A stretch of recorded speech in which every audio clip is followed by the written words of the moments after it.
Good morning मैत्रिणींनो. आम्हाला जायचं होतं शेतात आणि शेतात जाण्यासाठी लगबग सुरू होती. नवऱ्याने काही उशीरपर्यंत झोपू दिलं नाही. सकाळी लवकरच उठवलं आणि बघा स्वयंपाक झाला. भात, भाजी, पोळी आणि कोबीची मस्त हिरवी मिरचीतली भाजी बनवली. जायचं होतं शेतात म्हणून जरा अधिकच्या पोळ्या बनवल्या, कारण आम्ही दोघंच आहोत. शेतात आलोत. साहेबांनी बीज प्रक्रिया करायला घेतली. मस्त घेवडा आणि गहू पेरायचं होता आम्हाला, तर घेवड्याची बीज प्रक्रिया करून थोडंसं सुकवून घेतलं त्यांनी आणि टोपल्यामध्ये एका एका एका एका काढून घेतलं, कारण ते आम्हाला वर पसरवायला जास्त मोठं आमच्याकडं काहीच नव्हतं.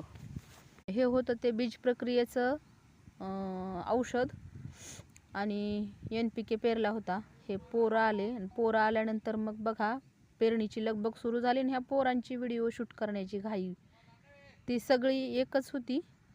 आणि ते बोलत होते की चला आम्हाला पण येऊ द्या तुमच्या व्हिडिओमध्ये. मग घेतला व्हिडिओ. कसा वाटला ते कळवा. बाय.